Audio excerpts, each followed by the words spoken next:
Hello, welcome to the Red Doors podcast. So we're coming to the end of the international break. It's not been an uneventful one. We've obviously had the Newcastle takeover. We'll talk about that first. Obviously, get on to other stuff later. So, Darth, what are your sort of thoughts on it? Because it's obviously a really big story. And it's probably going to affect United sometime, in the near future. Oh, yeah, definitely affect United. I can't lie, I'm a little bit bitter because we've watched our owners suck 1.5 billion out of United while you got fucking sheiks rocking up left, right, and center, throwing money around like it's fucking a Friday night at a bingo. You know what I mean? It's like, what are you meant to do? How can you compete when state-owned football clubs throwing money like it's nothing? It's crazy, man. Like, I don't understand, and I never will. The statement where it was like, "Oh, the Premier League can intervene if it's state-owned." Well, he's never going to admit it. It's not the owner. It's his mate, Keith. You know what I mean? It's crazy. Under this ownership, United will never ever throw that money around on what Newcastle plan on doing, because under as far as I'm aware, Ashley's regime, they barely spent, so they can spend 500 million and FFP won't touch them due to how they were. Be funny if they get relegated, though, wouldn't it? And that would be. But they're also on about sacking Steve Bruce. Yeah, I mean, let's be honest, he's not a great manager, is he? So he's probably the right goal, but this reeks of pot coming there. Yeah. Actually, it doesn't cut it at PSG. Runs off to Newcastle to be like, oh, look at me, I built Newcastle. But it will affect them. They'll just throw enough money at it till they win a Premier League, till they're up there competing in top 4 every year, unless they get bored and pull out. Yeah, it's unreal because you've seen that chart of like, it's like Man City obviously have insanely rich owners, and then they just completely. It's like 320 billion pounds. Oh, it's just unfair, even with FFP. It's insane. Yeah. What do you think, Susan? Okay, so I want to start off just by talking about our situation, and then maybe move a little bit to the owners at Newcastle and what they can spend with FFP. Give me 1 second here. Sorry, the screen was getting bad for the people who were watching on video. I was going to say, you are focus. No, that's the thing. I was sitting right here, but it was just something anyways, I wiped the camera down. It's fine. So with regards to us, what I will say is the owners have taken over £1 billion from United. That's true. What I will say, though, also is United have the second most expensive squad in the world behind Man City. The Manchester City squad, according to transfermarkt.co.uk, cost £916 million. The United squad was £801 million. Third place is PSG at £750 million. And then fourth is Chelsea at 586, which is a long way down, like 170 million less than PSG. So there's 3 clubs that spend like elite money on their squad. And that's PSG, Man City, and United. So a lot of clubs can complain that state-owned football clubs will destroy their ability to compete. But so far, at least when it comes to Man City and PSG, United are not one of those clubs. We're, in fact, the only club in the world, alongside probably Chelsea if they want to with their owner, who are able to compete with these teams. Because while Roman Abramovich is rich, he's not a nation state. We generate our own funds. That's why we can spend it. I'm not saying why we're able to. Obviously, the owners are not putting the money in. They've taken £1 billion out. I'm just saying that with the commercial operation that we have, we are able to compete. So I don't think there's a question mark over whether, in 10 years' time, is United going to be able to keep up financially with these clubs? I think we have the ability to do that. The question is more so about when it comes to ownership changes at United, isn't about, we need to get in a sheikh or we need to get in a Russian oligarch who can come in and write big checks. We have the money ourselves. We just want somebody who's not going to take money out.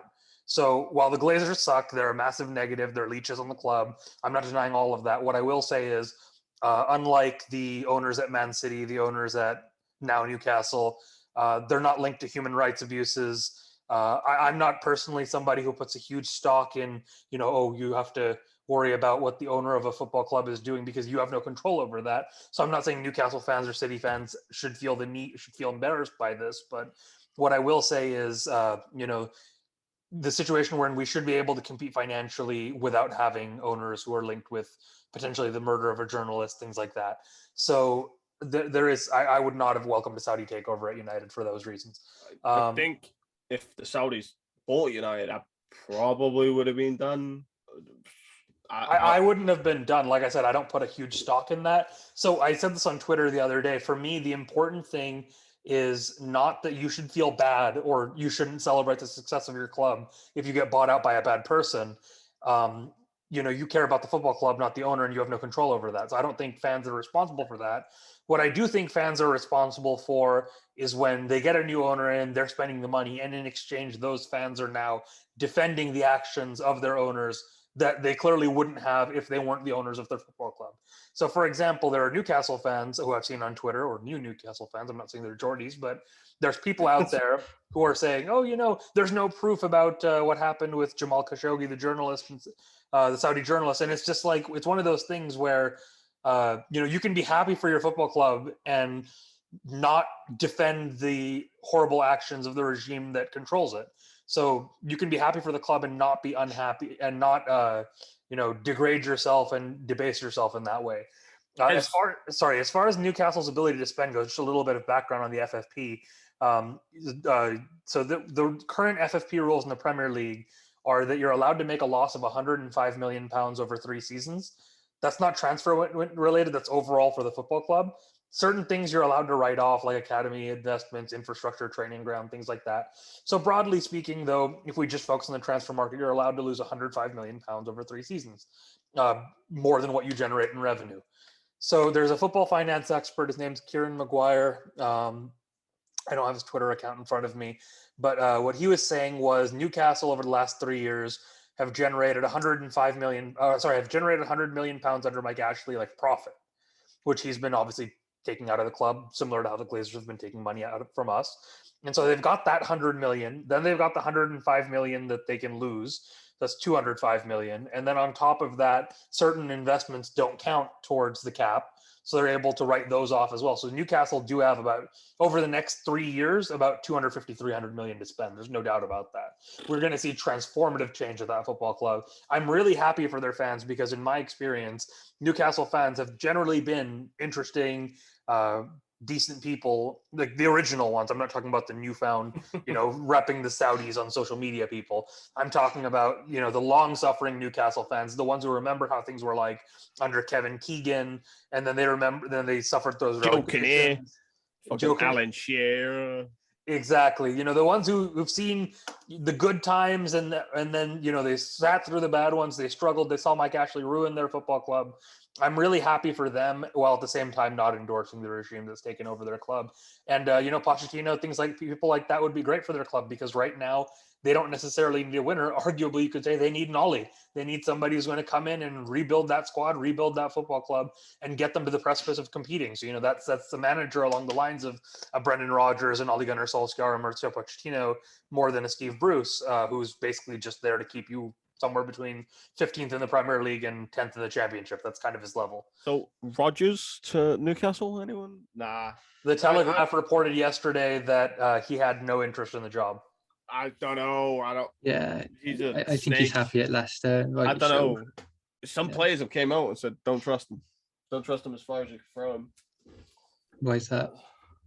Apparently he's just a dodgy guy, but I don't... you never know. But what I will say is we saw before that, the rumors came out that Spurs wanted him, and immediately he put out statements saying, or he leaked to journalists saying, he has no interest in the Spurs job, and he stuck to his word on that. So I do think that if he's leaking this, it means he's not interested in the job right now. The reason for that, though, I think probably is not because Brendan Rodgers loves Leicester City so much, or he's not tempted by the job. I think the reason for that is Brendan Rodgers knows once he gets Newcastle from 19th to 6th, they're going to sack him and replace him with a world-class manager anyways. So Yeah. it's like, I'm already at a club that's 6. Why would I go down, build someone up back to here, and then get sacked? Yeah. Yeah, exactly. I have a feeling this reeks of Poch. Either they get a caretaker in till summer, hope they stay up, and Poch gets the sack at PSG. It's possible. I mean, Maurizio Pochettino, basically, if he leaves PSG, is going to be a huge candidate for almost any job that comes up in England, given the work that he did at Spurs. He'd be a candidate for Newcastle. He'd be a candidate for Spurs if Nuno goes wrong. He'd be a candidate at United, arguably, if things change here. So he is somebody who definitely has a great record in management. Although he's not a serial winner, he has definitely done great things. Yeah, I rate Poch highly. A If question. he was good, James Connick's great. Yeah. He's I have a fantastic. question. So with more money coming into the game, it was a question I read on Twitter, and I was like, in about 30 years, do you think United will like go further down and like relegated and stuff like that? And I was Maybe it would Newcastle be easier United to would get. be- It would be easier to get to away games and a season ticket. I don't think Yeah. that's going to happen. I think when I look at it, you see these investors coming in. There's people who come in all the time, like Alan Pace at Burnley, the owners at Everton and Aston Villa are ambitious. Leicester's owners are ambitious. But, these real big, like game-changing ownership changes, like Man City or Newcastle, these seem to be every 10, 12, 13 years. So I'm not horribly concerned about that. I also think we're running out of Gulf states to buy football clubs, so that also helps. The one thing I will say is if we stick to a model where there's only 4 Champions League spots in England, you would say that with their money, Chelsea, Man City, and in 20 years, Newcastle will constantly take up 3 of them. So then there's 1 spot left for the 2 most historic clubs in English football, us and Liverpool. We have the financial edge right now. Liverpool are probably over the last few years have been the better team on the pitch. So it's one of those things where I think one of the 4 probably, or one of us in Liverpool probably does slip into kind of that Arsenal Spurs type of territory over the next 20 to 30 years. I don't think that's going to be seen in the next 5 or 10, unless they're able to change the model so there's more Champions League spots. The issue is I don't have an issue with Chelsea's owner per se, because he is just one rich motherfucker, and you know what I mean. He's just a sugar daddy per se.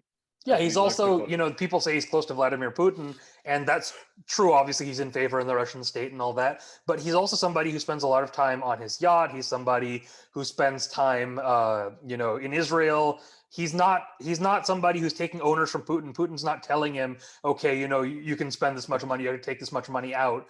Vladimir Putin and the Russian state are not running Chelsea. Roman Abramovich is running Chelsea, but in the case of Man City, in the case of Newcastle, they're run by the country. State-owned. Yep. Yeah, it's sports washing is what we like to call exactly.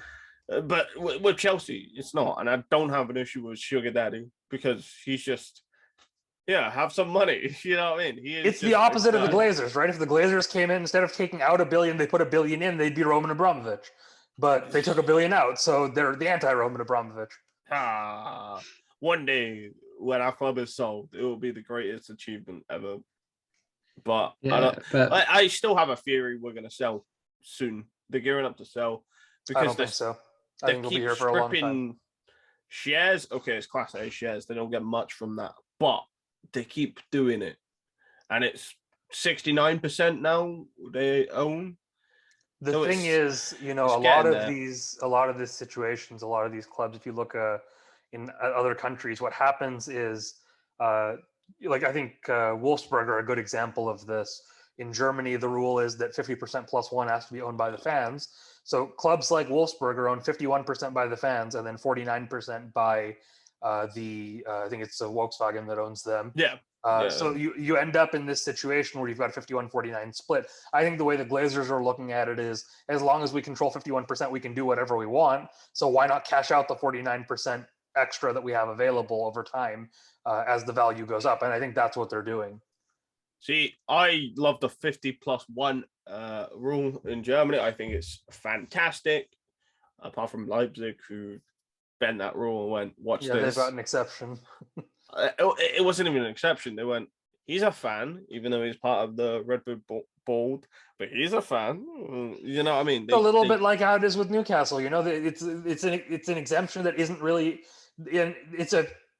They've bent the rule, but they say that they're following it. Similarly, how the Premier League are like, oh, you know, the guy who's the head of the PIF he's not the ruler of Saudi Arabia. Yeah, but he's literally his best mate, and the other guy serves on the board. So it's kind of the same thing, but it's not technically, so they get away with it. Similarly, Leipzig are doing in Germany. It's like City. You know when they name changed? So they needed 400 million or something. And they went, we're going to buy a stadium rights. Oh, I had a glass in my hand. They literally went glass to the other hand and went, here's 400 million. Well, that's something I think we're going to see a lot even at Newcastle, because what happens in a lot of these Middle Eastern states is you have a lot of state-owned assets. For example, in the case of Man City, the Abu Dhabi United Group, now known as City Football Group, but the overarching company, the Abu Dhabi investment vehicle, they own Etihad, they own Etisalat, they own a lot of companies in their home country that are then able to pump money into Man City. The good thing with FFP rules is there is some limitation on this, but not a lot, because what you can do is if, for example, in the market, your sponsorship for Newcastle with whatever their current sponsor is worth 20 million, they can go in and say, oh, you know, we were able to get a 35 million sponsorship from this Saudi company. And so you end up in these situations where they have to keep the number somewhat realistic. They can't just say, oh yeah, it's 150 million a year sponsorship deal when the market value is 20 million, but they can add on an extra 20, 30, 40, 50% and use that money to grow the club, which then grows the value of the sponsorship. And the next contract, they add more money in. And so they're able to funnel in money over time, although there is a limit on how much they can do at once. And so it does mean that the Newcastle project is probably going to take, you know, Man City went from mid-table to winning the league in 5 years. Newcastle are probably going to take 10 to 15 years to do the same thing. See, I was Googling about FFP, and apparently it's been scrapped by UEFA. FFP UEFA, but we're talking about the Premier League FFP rules. Okay, I think they call them the Premier League profit and sustainability rules, technically, if anyone wants to look into them. All right. But I think at Newcastle, and if anybody's in Newcastle watching, thanks.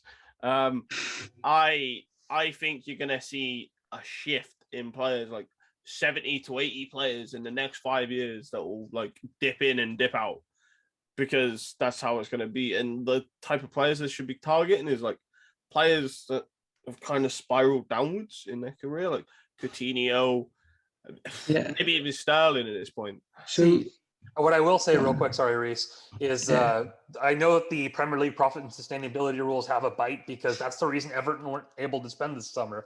They had all this ludicrous spending under Ronald Koeman and Carlo Ancelotti that was still on the books. And the result of that was Everton said, you know, we're going to go over the 105 million limit of losses. So this summer they spent like 5-10 million pounds all year. So there is a limit, but the thing is, obviously they were able to spend big 2-3 years before it bit them. So I think we're going to see something similar with Newcastle, where they're able to invest a lot initially in the next 2 or 3 windows, and then it's more gradual after that. As far as player turnover goes, it really depends on what model they choose to follow, right? Because what you could have is you could have this club go ahead and say, we're going to buy these washed up people, Coutinho, Martial. Yes, I said Martial's washed up. People like that. Dalot. So Dalot's not washed up. Dalot's not a has-been. He's a never was. So it's a little different. But anyways, you could have all these players you could bring in. You could see how far up the table that gets you. But I think the other model they might be looking at they were linked with Ralf Rangnick as a sporting director who built Leipzig. And they were linked with managers like Brendan Rodgers and Mauricio Pochettino.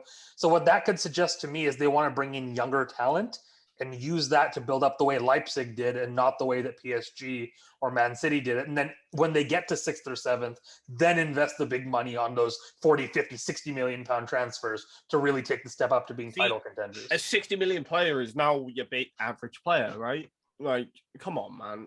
Yeah, Fred cost 50 million. A point proven. But sorry, Reese, if Newcastle get Ralf Rangnick, that is an unreal signing for a sporting director. Yeah, he literally in 5 years took Red Bull Leipzig, or RB Leipzig, I think they call it Rasenball Sport Leipzig technically, because it's not the same. He took them from the 4th division of German football to the Champions League qualification spots in the Bundesliga in 5 years. fourth division to the Champions League in 5 years. Imagine what he can do with the Saudi backing, with Newcastle already in the Premier League, given 5 years there. So I think Ranić definitely would be the biggest signing they could possibly make, although there are some question marks about comments he's made in the past. I don't know if England or the Premier League would necessarily welcome him, but then again, they welcome the ownership at Newcastle, so you never know. Exactly. Another thing is the fit and proper test. Surely they go, you murdered a journalist. Not, are you using our Premier League for illegal streaming? That was it. That was the hold up, apparently. Yeah, the BN, they had a pirates. So basically, for people who don't know, Saudi Arabia and Qatar, the had been in a bureaucratic issue. It'd be a diplomatic dispute for a while. So BN Sports is based in Qatar. So what they'd done in Saudi Arabia is they had a pirate broadcaster called Be Out Q instead of BN Sports, and Be Out ended up pirating Premier League matches, which was the big concern a year ago, and why the deal didn't get approved. And now Saudi Arabia agreed after talking with 10 Downing Street, after talking with the Premier League, after talking with Mike Ashley. Okay, we're going to end our dispute with Qatar. They can broadcast BN Sports. We're going to shut down Be Out Q. And then they said, okay, come on in. Welcome to the Premier League. So that's the ownership test, evidently. It's like the your typical it's like a comedy sketch where someone's like murdered someone, stuffed them in the freezer, and it's like, and it's like, oh my God, have they found a dead body? Nah, you had onion rings in your freezer? Like, stuff like that. It's crazy, man. But anyway, go on, Reese. Yeah. I'm gonna be honest. My knowledge of football finance is zero. So yeah, but what I can add to that conversation is pretty limited. But like, sort of moving on to how this relates to United, do you guys think there are any players that they might be after? I mean, the surgeon mentioned Martial, Eric Bailly, I think has been mentioned. Yeah, Jesse Lingard, Dalot. I think that we're going to see every big club player who they want to get rid of in world football linked with Newcastle through agents over the next year or two. The question is how much of those links are legitimate. And what we've seen so far is the report that Newcastle were potentially interested in. I think it was Phil Jones, Lingard, Van de Beek, and Martial. Bailly, not Phil Jones. You're right. Bailly, Van de Beek, Martial, and the one that I just said and forgot. That was from the Mirror, I believe. So it's not really a reliable source. And then the other one was from Stretty News, I think, for Martial, that there had been contact. Also not the most reliable in the world, although arguably more reliable than the Mirror. So I think there's potentially interest from Newcastle. The question is, where do they choose to spend their money, right? Because if you look at it, Van de Beek and Martial potentially fit in there, but then you look at it and they say, who are two of their better players? It's Joe Willock and Callum Wilson, who kind of fill, and Alan St. Maximin, who kind of fill those roles that those players would play. So it's a question mark, I think. Glass legs. He does, but he's also a better striker than Martial. But Martial would also help with that creative outlet. They're missing another to help St. Maximin. Yeah, plus St. Maximin can play on the right as well. So you could have St. Maximin, Martial on the left, and Wilson in the middle when Wilson is fit, and play Martial up top when Wilson isn't fit. So there's some variability there. I think the player they're most likely to take is Anthony Martial, because he's younger. He's not like physically washed up. He's not really injury prone. He has scored goals in the Premier League. It's a question of whether he'd want the move, and a question of whether or not Newcastle want to invest in somebody who makes $250K a week at United and would probably demand the same or more to move down to Newcastle, or move up but down financially. Yeah. Down Premier League wise, but up like geographically. I don't know. I can see them not signing low, or depending on who the manager is at first, right? Because they could sign Martial and they get a manager who doesn't fancy him. That happens all the time. Right? Yeah, I mean, I'm not sure Ollie entirely fancies him now. Ollie absolutely does not fancy Martial at this point. Ollie's never fancied Martial. Ever since he's been here, we were linked to a striker.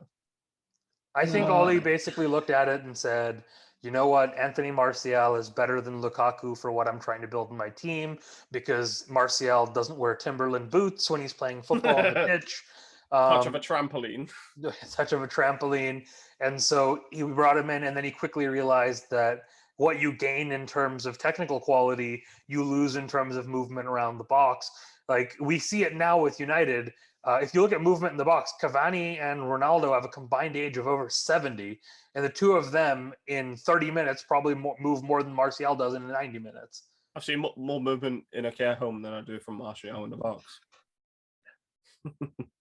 Yeah, I think his time is pretty much up. I mean, I don't think it'll be January that he leaves, but probably in the summer, unless it's One still thing I will never understand is the people who say Ollie is the problem, Martial is a fantastic player, the Martial FC grouping. I don't get it, because when I look at it, Martial had a good season under Louis van Gaal, but he was falling off towards the end of the season. He started better than he finished that season. Then we had Jose Mourinho, who he struggled under. Then he struggled under Ollie after like some boomlet. There's 6 months in 17-18 where he's good for Mourinho. There's that one season he was good for Ollie. But basically, we've seen 3 different managers, and he's never put together 12 months where you say, you know what, that's a world-class player. He's 25 now. He came here at 19. At this point, at some point, you have to blame the player. You can believe Ollie isn't the right manager. I'm not saying you have to say, Ollie is the best manager in the world. But even if you don't like Ollie, you want to change the manager, I think you should still want to change Martial at this point too. Yeah. This is why I can see Martial going, because how does he get in ahead of Ronaldo? Ronaldo, okay, he has that knee issue, the chronic knee issue. We've touched upon it beforehand. But then you've got Eddie Cavani. And then Mason Greenwood, Rashford. There we go. Oh, Ronaldo can't play this game. Cavani, do you want to come in, son? Cavani's lacking a little bit of fitness. Greenwood, do you want to go up top, mate? Oh, would you look at that? There's 3 ahead of him. And Greenwood's movement has been class, by the way. I think with the players that we have now, there's actually an argument to say even Rashford should be starting up front ahead of Anthony Martial. I don't like Rashford up front. I don't like Rashford up front either. I think he's a left-wing player. But Mm. I think if you look at it, Rashford offers you more movement than Martial does as a striker. But if you're going to play Rashford up front, you play it as a 2. Yeah. Again, I'm not advocating for Rashford to play as a striker. I'm saying Rashford is a better striker than Anthony Martial at the moment. And Rashford's injured still. He should be on the bench against Leicester. Yeah. Yeah. You think he's on the bench? I think there's a good chance he could start. We'll get onto that, but yeah. But yeah, we spent ages on Newcastle when it's not even really, It's still affected. Yeah. It's the biggest story of the international break. We had to spend some time on it. Oh, of course. Yeah, let's not talk about international football because I don't really like international football. Yeah, fuck that.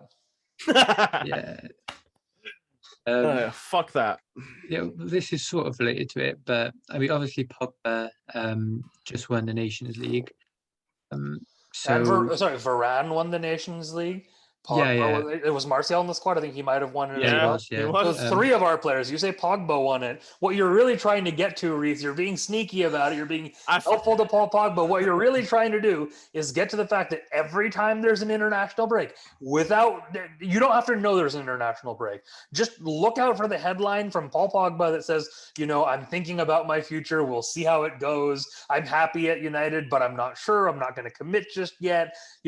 Or this is the cage rattling from Mino Raiola.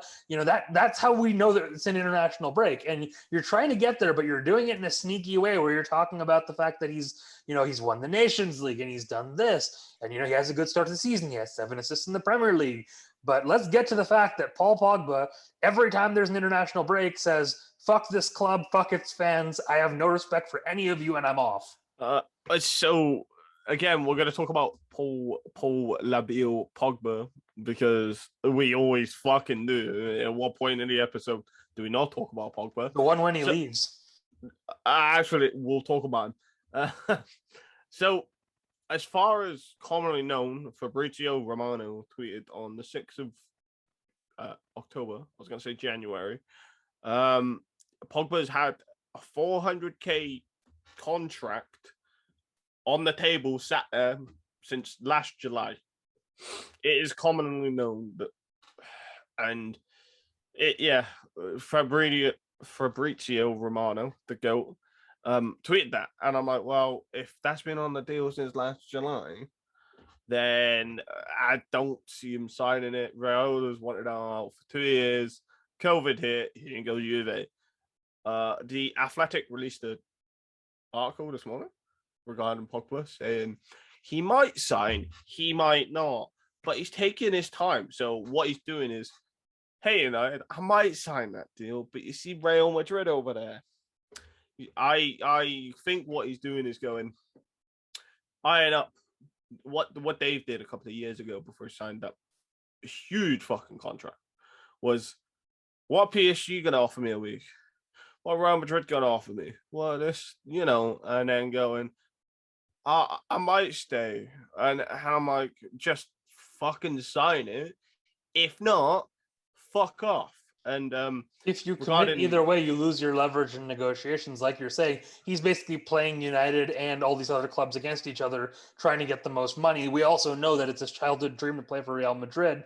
Real Madrid, however, have said the last 2 windows they didn't want to sign him for a big transfer fee. I think if he's available on a free transfer, I think that could change the equation. So he's also running down his contract for that reason. I take the reports in The Athletic that he's leaning to stay right now, but my personal opinion is Paul Pogba will walk out in the summer on a free transfer. Yes, I can see him walking out on a free. Also, when Rashford's back fit, when everybody's back fit, I don't see Pogba starting in the bigger games. Because he lacks that defensive awareness. He lacks discipline in the midfield to hold it as a pivot. Okay, maybe on the Matic reins him in a little bit, but this is why Scott and Fred are the preferred midfield pairing. One of the things that people don't focus on enough is the difference between Paul Pogba and Bruno Fernandez. When Bruno Fernandez loses the ball, Bruno Fernandez sprints back halfway across the pitch to make a tackle. We saw that, I think, in the Everton game, if I'm not mistaken, where he was dispossessed and then he went back and got the ball back. Paul Pogba doesn't do that. When Bruno Fernandez plays and he's trying to play a ball through, Bruno plays fast. He gets the ball, he immediately looks up, where can I ping this? Paul Pogba likes to take some touches, spend some time on the ball, which is fine. 3 players and go, look how strong I am. Yeah, that's not bad. That's actually a good thing. You do need a player who can slow play down. The problem is when he does this, he doesn't have the world's best concentration. So he's very press prone. People who press Paul Pogba typically will either win the ball or force a bad pass from him. And so he's imminently pressable, which doesn't help. So that also makes him a bad fit in the midfield too. Paul Pogba is someone who plays his best football on the left of a midfield three as the most attacking midfielder, with the other two doing his defensive work behind him. Herrera and Matic.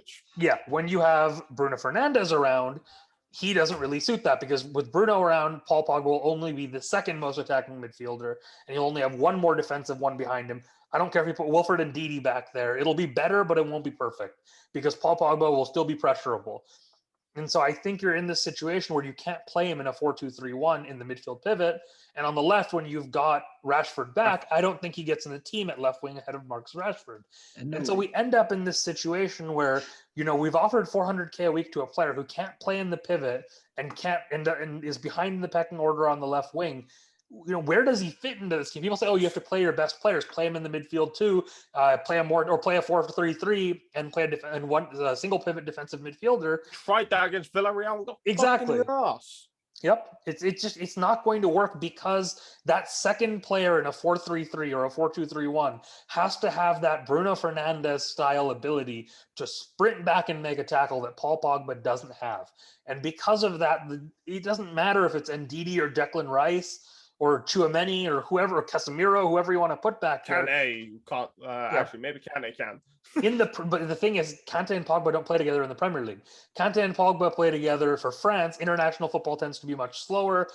You look at other leagues. There's a chance you could play a 4-3-3 like that. At Real Madrid, you could do it. At Juventus, you might be able to do it. Juventus did it. Want to know who he had? At Juventus, he played 4-3-3 on the left. And Pirlo. That's the thing. Marquisio and Pirlo are more defensive than Paul Pogba is. So it's Vidal is a workhorse. Yeah, so it's that structure I was talking about. I'm talking about the one that all of our fans scream for on Twitter. Matic or the new defensive midfielder, Pogba and Bruno as the midfield, or Van de Beek, Pogba, Bruno as the midfield. That third person is going to get overrun no matter who you put in, because Paul Pogba and Bruno Fernandez is not a functional 2 and a 3. Bruno plays as a striker, man. Yeah, so we basically need to, in my opinion, let Pogba go on it for. He's not worth 400K a week. I don't care that he has 7 assists. If you look at his underlying stats, those aren't replicable. I'm telling you, until the end of the season, he's not going to get 3 or 4 more. He's going to end the season on 10 or 11. So in the next 20, whatever, 30 matches of the season, he's going to get 3 assists or 4 assists, not more than that. So when that He'll walk happens, out for free. You'll walk out for free. He's not worth 400K a week. The circus around him isn't worth 400K a week. His attitude isn't worth 400K a week. People talk about the team talks that he gives for France. My question is, why is he letting his agent, when United were struggling for results, come out and question the manager and say all he has bigger things to worry about? Why is he fighting with Jose Mourinho? Yes, I know Jose Mourinho starts half these arguments himself, but we've also seen that Paul Pogba is somebody who has the potential to fall out with people, and it's become a massive issue. See, the issue is, ever since December, I'm sure I touched upon this, when Raiola, the Wario-looking fucking Mr. Blobby-looking prick, went nuclear, the day before the Leipzig game, he has been awfully, awfully quiet. Like, really scarily quiet about United and Pogba. But he likes to talk about that weekly, right? To him, it's a weekly thing. And so he has been awfully quiet about it, I reckon. And here's the question that I have for people who say Paul Pogba is, it's Mino Raiola. He's the bad one. It's not Paul Pogba's fault. Mino Raiola is Zlatan Ibrahimovic's agent. Mino Raiola is Erling Haaland's agent. I just want to know how many times you hear Mino Raiola come out and attack their managers. I want to know how many times you hear Mino Raiola. I know with Haaland, the move gets touted, but that's more because of the release clause. It's not because Erling Haaland constantly is being sold, hey, we're going to sell him to Bayern Munich. Hey, we're going to sell him to Real Madrid. That's not how it goes with those players. There's other players. He represented Lingard for 6-8 months, and even then the noises weren't that loud. Nah, so as far as I'm aware, all he wants to replace, I want a midfield pairing like Roy Keane and Brian Robson, a midfielder that can do it all, the jack of all trades, right? But who are they in this day and age? I like a bit the perfectly balanced midfield that fits into all these 4-2-3-1 would be something along the lines of what Leicester have with Ndidi, Tielemans, and Maddison. We don't have Maddison. We have Bruno, who's obviously a better player, but it's a similar style of number 10. So if what we can do is we can get in somebody like a Tielemans and like an Ndidi. Can we just go sign Tielemans? Go. Yeah, sign Tielemans and somebody like an Ndidi because they won't sell you both. If you can get like Rice and Tielemans or something, that's a fantastic midfield, and it's better than Paul Pogba and Ndidi or Pogba and Rice. Yeah. And then Scott and Fred are rotation options, right? Yeah, let them play against lower league opposition. Yeah. But yeah, Tielemans has a year left on his deal and he won't sign a new contract. So I'm like, hello there. Okay, so in terms of we've obviously talked about Pogba and Newcastle, a bit about Martial, stuff like that. So on to maybe like other sorts of transfers in terms of like people coming into the club.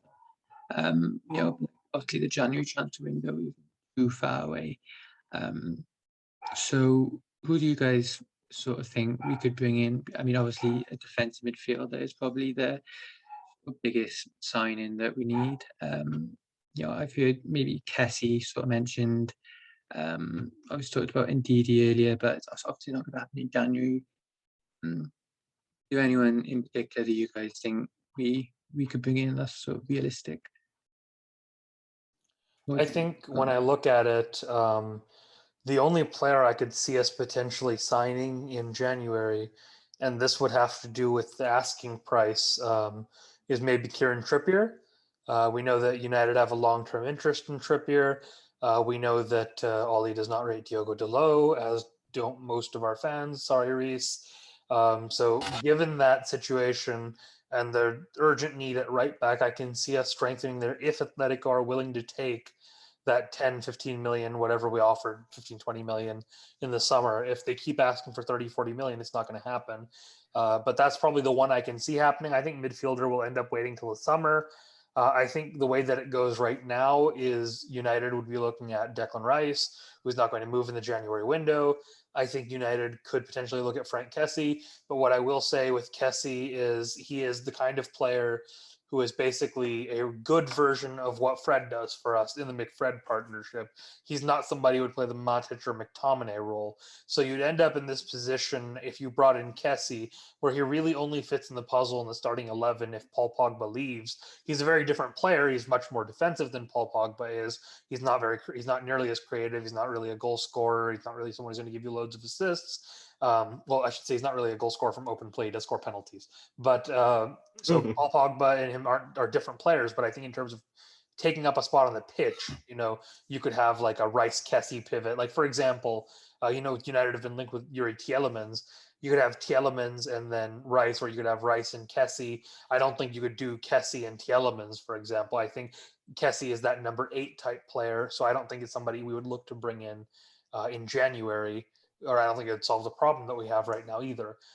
So really, I'm not expecting any moves in the January window. I would think everything will wait, but the one I could maybe see is Trippier.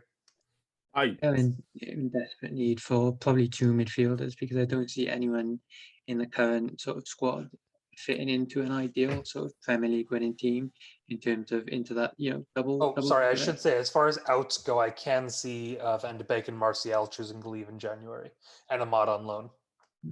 Lingard. Yeah, that makes sense. Lingard, I think, will stay and see out his contract. I think if he was going to leave, he would have left in the summer.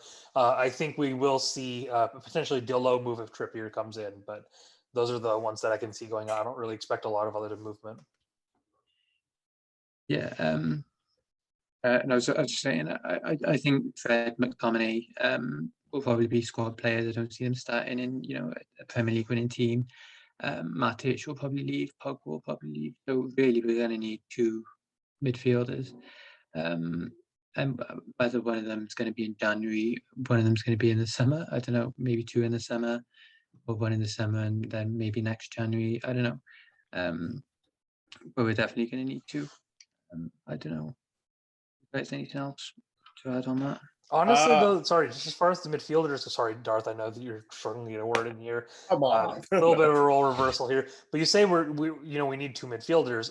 I think that's fine, because if you look at it, we've got multiple strikers, we've got multiple attacking midfielders, we've got a great amount of wingers, good amount of left backs, center backs, goalkeepers. I think really what United are looking for essentially is a defensive midfielder, and then we just have to replace players who leave, because the DM we obviously do need. That's a hole in the squad. But after that, Van de Beek leaves, you need an attacking mid to replace him. Delo leaves, you need a right back to replace him. Martial and Edinson Cavani leave, you need a striker to replace them. But you're not short on players other than the 6. We have the squad otherwise. Pogba leaves, you need to replace him. It's just about bringing in replacements for people who leave, as opposed to saying we have this massive hole in our squad we have to go fill, which is the case with the DM slot. And I think that's the last missing piece, other than replacing who leaves. So regarding the DM slot, I think we addressed that one in summer, because it's the more. I think the club is more obsessed with Declan Rice than just from how the papers are talking about it. I think where Rice and Rice only, if that makes sense, or Ollie has his set on Rice. He wants Declan I think Rice. You've hit the nail on the head there. From what I've seen, my understanding of the situation, and this is no inside sources, nothing like that. It's just based on the articles I've read. My understanding is that the scouting department and the data analysts and the people who work under John Murtaugh essentially like Declan Rice, but they don't think he's worth anywhere near the money that West Ham are demanding. Ole Gunnar Solskjaer, on the other hand, thinks pay the money, get the player. And so we're in this situation where if Ole's here, that probably will happen. If Ole isn't here in the summer, then you can see a new manager going with maybe a recommendation from the scouting department who offers similar output for cheaper.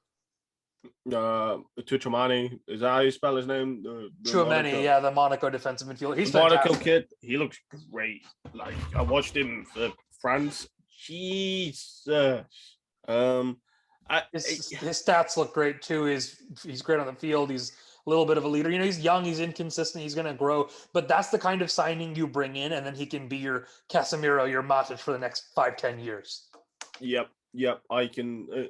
So I can see us making that move in January, because Monaco, as far as I'm aware, are out of Europe completely.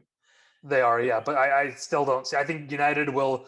I think Ollie is going to be here till the summer regardless. I think we'll be in the top four, and they'll keep him regardless. And if they're going to change, they'll do it in the summer. And I think while Ollie's here, he has a veto on it. He's not going to approve signing alternative defensive midfielders. But I don't think he actually vetoed Tuchumani. I'm still gonna forever struggle to pronounce it. I don't think he'd veto it. I think he'd be like, okay, that's not bad, but I also want another bigger star alongside him. So what about Tielemans and Tuchumani, our friends? I mean, that's a fantastic midfield partnership. I think it would be great. So then just say we get the Monaco guy in January, so defensive whole field, and then Tielemans in summer. Yeah, you could do that. You could get Tchouaméni in January and then go for Kessie on him for in the summer. There's the thing is, there's so many number 8s in world football right now. Scott McTominay is an 8, Fred is an 8, Kessie is an 8, Pogba arguably is playing as an 8. All these players are Tielemans is an 8. All of these options are available. The limit is on the number of defensive midfielders. There's Tchouaméni, there's Rice, there's Ndidi. There's not a lot of them out there. Casemiro maybe, but he's obviously around 30 now, so he's not exactly a long-term solution. He'd be another short-term Matic patch for 2 years. So, we're in this situation where I think it's harder to fill the 6th spot than it is to fill the 8th spot. If we can get in any of those players like Rice, Tchouaméni, anyone like that, that'll solve the big problem spot. The other spot, you have a lot more flexibility. Yeah. That I don't know. Regarding out, I think our also regarding Trippier, I think our ship has sailed on that. Unless someone comes in for for 15 million, I think our ship has sailed on that. Obviously Dortmund were in for him in the summer, so I think there's a good chance they'll be in for him again. And but if we can get, I can see Martial, Jesse, and Van der Beek going. Well, actually, it depends on who we bring in. If we bring someone in January, I can see Ollie going, okay, I don't want them anymore. I don't. Yeah. Let's say just say we get Tchouaméni. Is that how you pronounce it? Just Chewy, Chewbacca. So what I will say is, personally, with where I am right now with the manager, if I was John Murtaugh or Joel Glazer, I would be saying in January you can loan out players, but you can't sell them.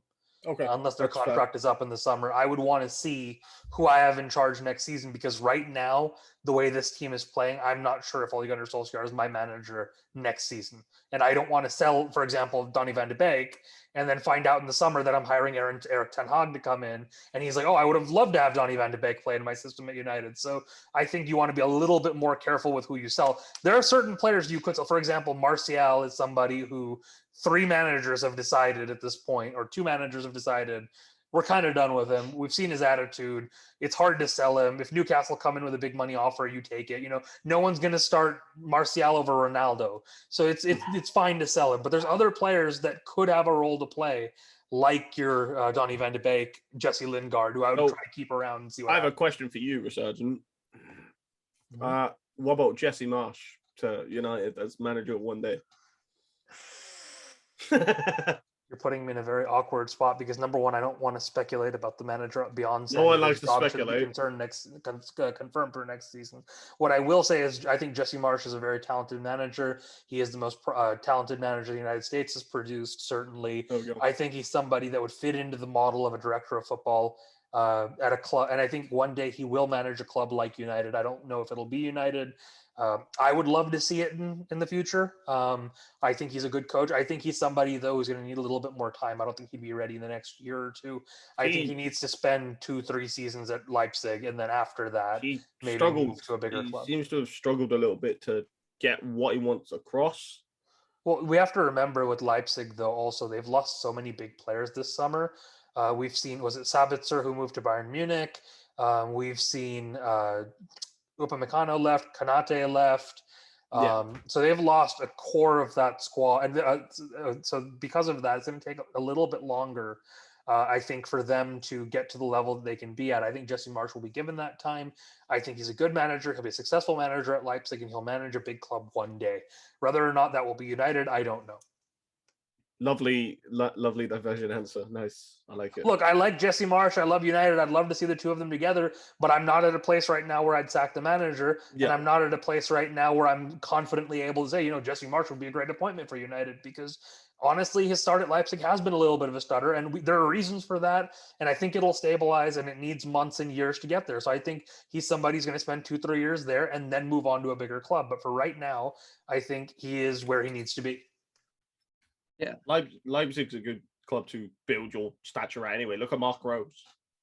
And I'm a big fan of Marco Rose. Rose moved on from Borussia Mönchengladbach, not Leipzig. Oh, was it? Yeah, the former what you're thinking of with Leipzig is Ralf Hasenhüttl came from there. With Leipzig, you also had Tuchel. No, that was Dortmund. God, who managed him? Oh, up until the summer, Julian Nagelsmann was there. That was it. Yeah, that was it. Yeah. So there are good managers that come through that system. That Red Bull pipeline is definitely a very good one. We see that with players as well. I think one name to keep an eye on, Brandon Aronson, moved from, I think, Philadelphia here in the MLS to Red Bull Salzburg, where he's been doing reasonably well. I think he's somebody we could see move to Leipzig in a year or two, and then potentially on to a bigger club after that. Yeah, okay. I don't think it's really, obviously you just speculate. It's not, that concludes the American Devil's Den portion of the podcast. Yeah, we're not going to get rid of Ollie, anytime in the next. And we shouldn't. He's earned time to see the project through. What I will say though is, earlier today I was looking at the 30 years of the Premier League. How long it took the managers who have won Premier Leagues to win them at their current club. And what I saw was there are only two managers, and I looked at full seasons, right? So, for example, with Ole Gunnar Solskjaer, I wouldn't count the 1920 or the 18-19 season where he came in halfway through for Mourinho. Someone said it was 4 years. Also, Bo Svensson is now on Mainz. Okay. What I was saying was, with that, there's only two managers who have gone beyond 3 seasons before they won their first league title. That was Jurgen Klopp, and that was Sir Alex Ferguson. Klopp won his after 4 full seasons. Sir Alex won his first title after 6 full seasons. If you add the most of the before that, that's why they say 7 years. But ultimately, other than those two, Dalglish, Pep, Mancini, Mourinho, both times, Wenger, Ancelotti, Conte, Ranieri, and Pellegrini all won the Premier League within 3 full seasons. And those are the managers who won the Premier League total. So what I will say is, if we don't win a title this season, the statistical odds are we're probably not going to win one under Ollie. And again, I'm not saying you sack him if we don't win the league, but what I am saying is we have to get close, right? If we're finishing the season on 74 points again like last year, I do think it would be time to move on. But I think right now we're in a position where I'm not worried about missing out on top 4. And I think because of who Ollie is, because of the work that he's done the last 2 seasons, I would want to give him time and see where things go. Yeah, this is that. Obviously, in the summer, the squad has improved immensely. So I think at least sort of another 9-10 points, and you say you've done a decent job there. One thing I will add, it's a little bit on this topic, is you mentioned how the squad's improved. I was thinking back to Frank Lampard at Chelsea, who had a great first season with the youth players, and then he was allowed to spend money, spends 200 million, brings in these 6 players, most of whom people were very high about, and then has them in 9th and gets sacked in January.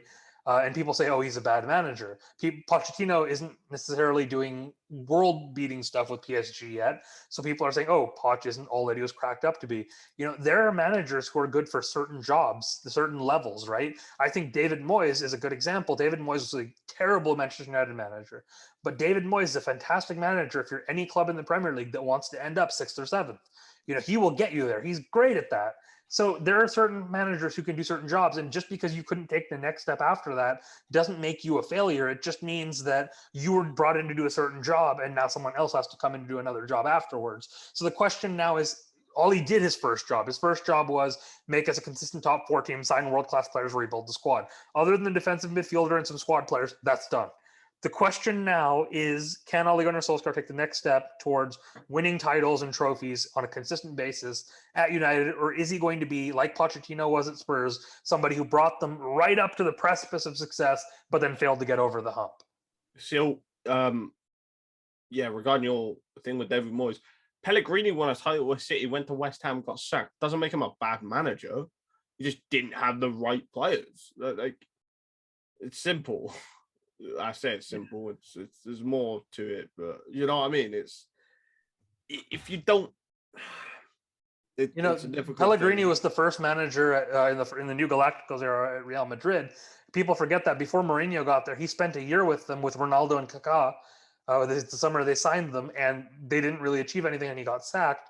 And before that, he had done great things at Villarreal. So it's just about fit at the club. There's not necessarily so fit is important, which is why I think Conte necessarily isn't the right person for United. Also, the club to the ground. Also, the job is important because the job before was we need somebody to build the club. I was talking about Newcastle earlier. Need somebody like Ollie. The job at Newcastle is to build the club. The job at Spurs was and now is again to build the club. That's why Pochettino did great. The job at Leicester was to build the club. Brendan Rodgers has done fantastically. When the job is to win things, Brendan Rodgers failed at Leicester City. David Moyes failed at Manchester United. Manuel Pellegrini failed at Real Madrid. There's different players, there's different managers who are good at certain jobs and not good at other ones. So I think you can simultaneously praise everything all he's done and question whether he can take the next step or not. And we're going to see whether that happens or not in the coming months. Obviously, he's a club legend, and I wish him nothing but the best, and I'm hopeful that he's able to do that. But, the clock is ticking now. We have to see those results. Yeah, absolutely. I don't think it's too much to add from my end. Bath, what do you think? Anything else on that? No? Okay, so on Leicester City versus Manchester United, or the other way around, I don't know. What do you guys think about that? Because obviously coming off the Everton game, which was a draw, sort of half a good performance because the first half was good, the second half not so good. But yeah, do you think we can sort of get going again now? Are you confident for this game? These fixtures are a bit fucking terrifying me. And it's not like you get Norwich and Burnley and stuff back to back where you can just go, all right, we can not like ease up, but we can rotate a little bit. No. You got Leicester away, Liverpool, Atlanta, City, fucking Chelsea, Spurs, Arsenal, all back to back, and you're like, what? Yeah. So it's the only sort of game where you think maybe you can rest players is Watford, but even that's away, and Watford is still, a decent team. They're capable of getting a result. They got Ranieri, new manager, right? Yeah. Yeah. I reckon they'll beat Liverpool on Saturday, but I hate playing Leicester away anyway. I just hate playing Leicester. They're a horrible, awkward team to play. I don't know. What do you want? Predictions? So here, let's start with something simple. I think I was just, while you were talking, Darth, I was drawing out a lineup that I could potentially want to go with for this match. Varane and Maguire are missing.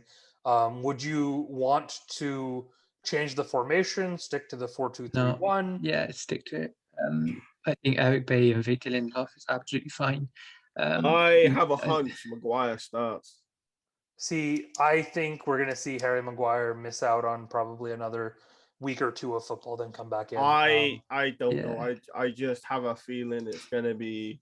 It was like the Villarreal thing, where I was like, it's Harry Maguire. When it was really up in the air, it's still up in the air. Everybody's like, he's in contact training. Oh, he's only but then he didn't start. But you know what I mean? It's one of them where nobody really knows, because I think journalists have been told different things. Yeah. For me, I would change the formation. I'm not comfortable with Eric Bailly starting against anybody. Yeah, but Phil Jones buying fucking Lindelof. No, it's not. No, it's not. For me, I'm going 3 at the back, like all he did in his first season. Lindelof, Bailly, and Luke Shaw. Oh, and then Telles as left wing back. Telles at left wing back. Doesn't that match up to Leicester's formation? That's also what I was thinking. Yeah, Louis van Gaal once said during the World Cup in 2014 that the best way to counter a three at the back formation is to play three at the back yourself. Yes. Because what ends up happening is they have two strikers up top. Now you have three center backs. You have an extra center back. And now you have two strikers who can run between their center backs as well. So everything matches up nicely. And now if you have the better players, you should be able to win, which is a situation we find ourselves in.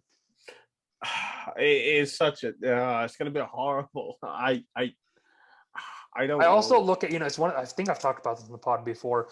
One of the things that really bothers me is that in Ollie's the first full season, he would always change to three at the back with Luke Shaw at left center back against the big teams. And United had really good results against those sides. We beat Chelsea 4-0. We won 2-1 at Man City.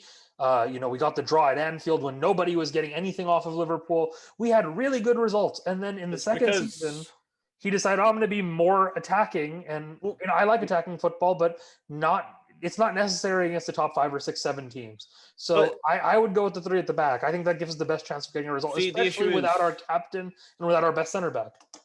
The issue is when we go attacking, we do beat the big teams. Or it's been a stalemate because their keeper has had an absolute stormer. Chelsea last year, our Arsenal keeper the same season, Liverpool keeper, all we beat Man City for some weird reason. Now the issue is when Ollie went down three at the back, we didn't have the players to do what he wanted to, like play attacking football. So that's why he went to a counter-attacking system. The 3-5-2 is a really good counter-attacking system. It is really good to contain and then burst forward with them two strikers.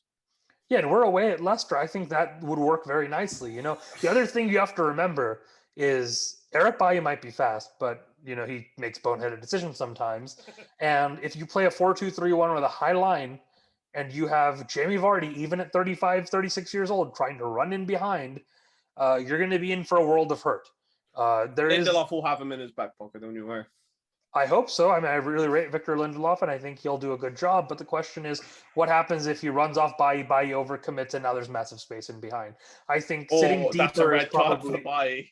deeper probably helps us avoid that situation. Yeah, I remember we played Bailly against Leicester last year. I think someone was injured. When he basically chokeslammed him to the floor. No, that was years Has ago. anybody seen that clip? Bailly basically chokeslammed Vardy to the floor. No, but we played Bailly against Vardy last year, and he was fine from what I remember. But that's the thing, though, with Eric Bailly. You never know, right? Eric Bailly is somebody who plays 3 out of 10 or 8 out of 10. He never plays a 5 or a 6. So he could be fantastic. He could be the worst. Sounds exactly like Fred. It does. Fred 1 week can give you an 8. The next week he plays a 3 because he forgets how to pass. I think that's broadly true of Mourinho signings in general. Paul Pogba, I think, is a similar player. I don't think you see very many average Paul Pogba performances. Either Pogba imposes himself on the game or he's completely anonymous. Eric Bailly either has a good game or a disaster class. Diogo Dalot either is dominating going forward or he's a defensive liability. Danjuva showed him up. Anyway, we got to get these weekly Dalot props in, man. Oh, by the way, you were surgeon, yeah. You were calling you were calling Danjuva a championship level player, but he just got called up for the Netherlands.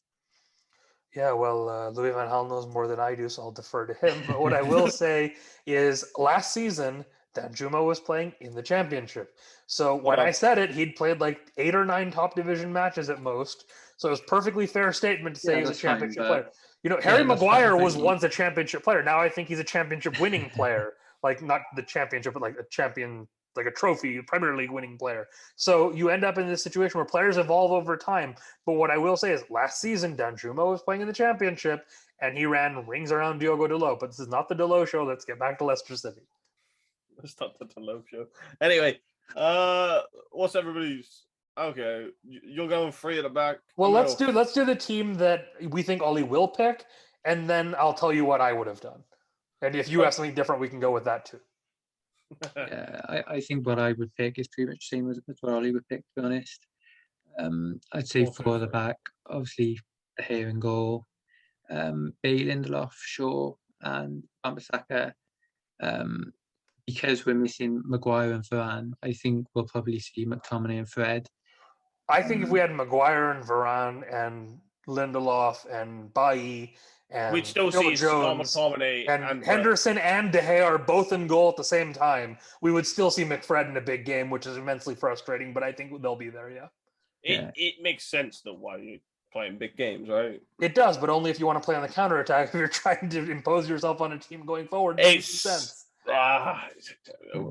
What would you rather have? A defensive liability and Pogba in midfield? No, but see, that's the contradiction. That's one of the things that's giving me some pause about Ollie right now, is you pick a team, so you go away from three at the back because you don't want to play counterattacking anymore. Fine, impose yourself. But then you pick a midfield pivot of McFred, which doesn't impose itself. So it's a contradiction. Before he throws a spanner in the works, it's not Van de Beek and Matic. I mean, I would love to see that if we're going attacking, but it's going to be, I think this 7 players that Reese has named are all in the starting 11. Yeah. I think Pogba probably. Does Pogba start on the left wing? I think it'll be Pogba, Bruno, and Greenwood behind Ronaldo. That's probably what Ollie goes with. Because I really feel for Sancho if he doesn't start Mine this is one, different. What do you have, Darth? My first 7 are the exact same as Reese's. Okay. Hey, I could have memed and went Heaton because Heat won. Heaton's going to be number 1. I think we see Rashford, Bruno, Sancho, and Ronaldo. I think this is the game where we see it. So you think he's dropping Paul Pogba? Yes. I'd like to see that as well, to be honest. But I don't think they'll be for Rashford. I think who's their right wing back? Is it Pereira? Either Pereira or it could be Castagna, depending on. They're both extremely attacking. So you throw Rashford in there, one of them has to go, I have to, think about this. But because they're extremely attacking, it's right wing backs. Rashford is really, You see my point here. I'm really poor at explaining what I want to say. No, it makes the only problem with your team, Darth, that I can see is if we're going to have the majority of possession, then maybe it doesn't have enough creators in it because of the back 7. But because Lindelof and Bailly are not as progressive with the ball as Maguire and Varane. Hold on, Lindelof has some nice balls. He does. Lindelof has fantastic curved over the top balls. But what I will say is, it's a little bit less creatively than we would have had otherwise. If we're playing on the counterattack, though, your team sounds fantastic. On the counter, just briefly, the team that I would go with would be 3-5-2, David De Gea in goal, Lindelof, Bailly, and Luke Shaw as a back 3, Wan-Bissaka, Matic, Pogba, Telles, and then Bruno in front of them with a front 2 of Ronaldo and Rashford. That's what I would go with if I had the team. Or even, if Rashford's not fit, you go with Greenwood. But that's what I would go with. I would go with the 3 at the back, and I would basically have that work in a way where we would have Pogba and Matic responsible primarily for getting the ball forward on the counterattack, and you've got Telles and Rashford making runs, and then you've got Ronaldo coming in the back post that they're looking for either with crosses or to pass the ball to or cut back or whatever. Yeah, I can see that.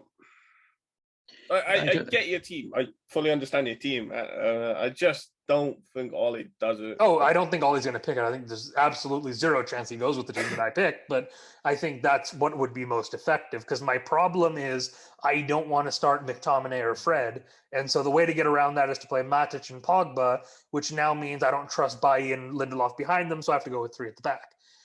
So that's how I ended up here because I wanted to avoid McFred, basically. If you go with the team that you guys had, except you go with 4 at the back, and then it's Matic and Pogba in the midfield. Now it's defensively vulnerable is the problem.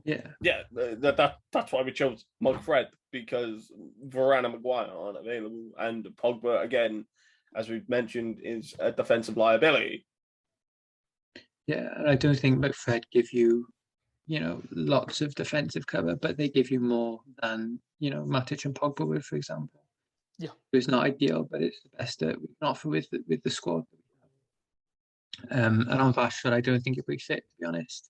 He played one 60-minute game in a friendly. And scored twice. Yeah, true. So he could start. But the one thing I will say is with Ole Gunnar Solskjaer, there are certain players who, when they're fit, they never get dropped. Harry Maguire, Bruno Fernandez, Marcus Rashford, These are players who Ollie never rotates out of the side. There's certain players, big personalities that he's willing, or Wan-Bissaka is another one. There's certain ones he'll take out. We'll see Tellez instead of Shaw sometimes to protect for injuries. We'll sometimes see, Cavani instead of Ronaldo. We'll sometimes see Pogba drop to the bench. But very rarely do you see Wan-Bissaka, Maguire, Bruno, and Rashford not start if they're fit. To be fair, I understand why you choose Wan-Bissaka all the time over Dalot. Right, like starting Dalot in a Prem game. I have one word for that: Bukkake. One thing that I thought about with the three at the back, and I don't know if this would work, and it's probably insane, but you dare put Wan-Bissaka at centre back and Dalot at right wing back? No. I was actually thinking in terms of Thomas Tuchel sometimes plays Callum Hudson-Odoi as a wing back. No, I was wondering, could you play Jadon Sancho there? But no, get out. we're not discussing this. No, I think Dalot would do a good job, to Newcastle. But... Sorry, you both did different things. Yeah, good. I was just saying, I think Dalot would do a good job at right wing back. Honestly, I thought about it. I did consider it for half a second, then I realized it's Dalot, so I said no. Yeah. But in a back five, he's not going to have near as much to do defensively. And if the sort of team gives him help, and like what he did against Villarreal, then you're just not going to notice it as near. I'd like to have Dalot on the bench though, and Cavani if he's back by then, because what you'd love to be able to do Cavani Ronaldo double crossing. Yep, Cavani and Ronaldo got Tellez and Dalot on either side as wing backs. It's 85th minute, 1-1. Leicester happy to hold on for a draw. United put Cavani and Ronaldo in the box and say, you know what, just start swinging it in. Go long, boys. David Moyes, Tony Pulis, just go with it. And I think it could work in the last 5 minutes. Yeah. So I got asked a question at work, and it was a dumb question. I was like, what the fuck is that? It was like, is this the Sevilla moment for Ali after Everton? And I was like, no, we've just gone, what the fuck was that?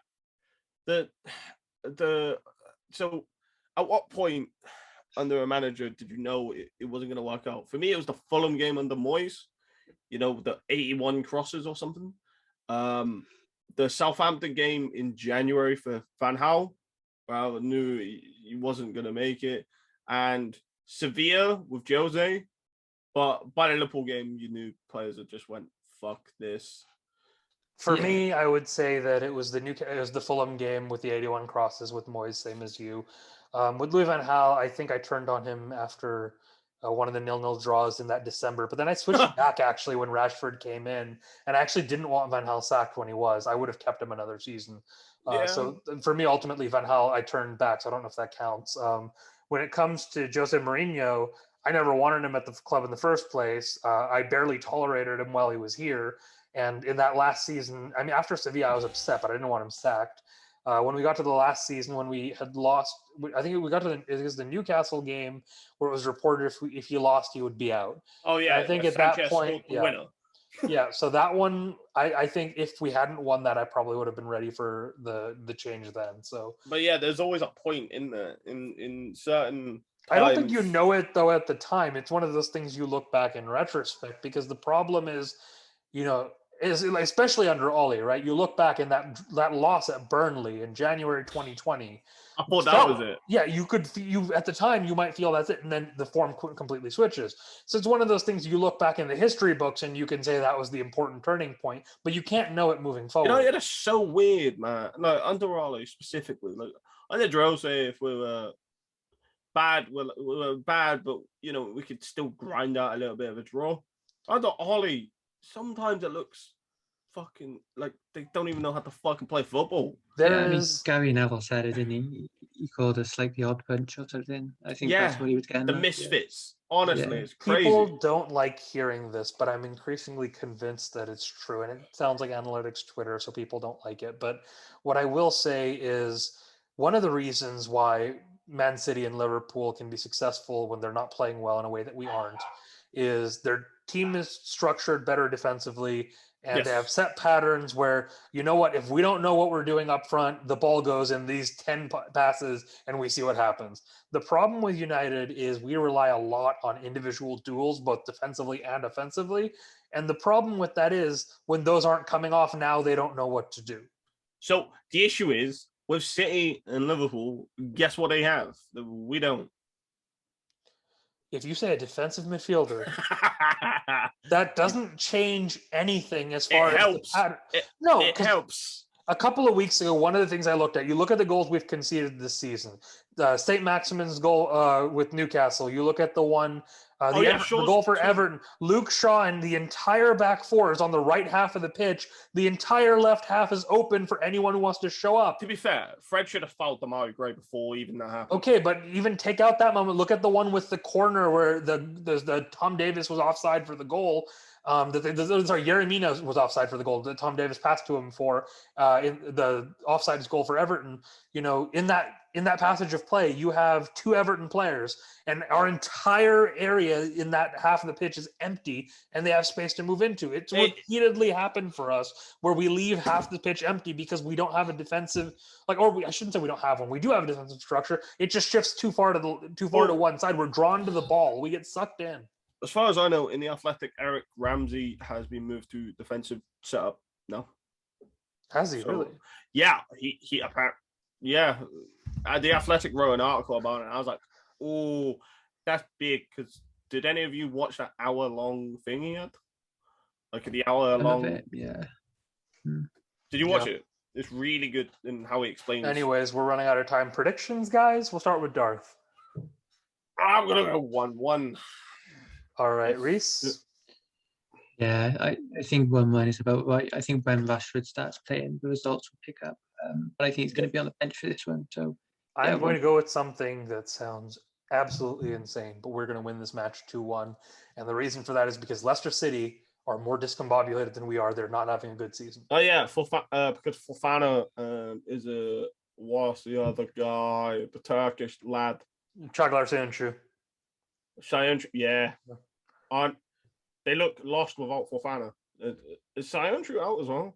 Anyways, sorry, I don't know, but we're running up to the end of the time. So thanks for listening or watching, depending on the platform you've been using. Please give us a like, subscribe. If you're linked to this via Twitter, give us a retweet, and we hope to hear from you and have you watch again next time. Thank you.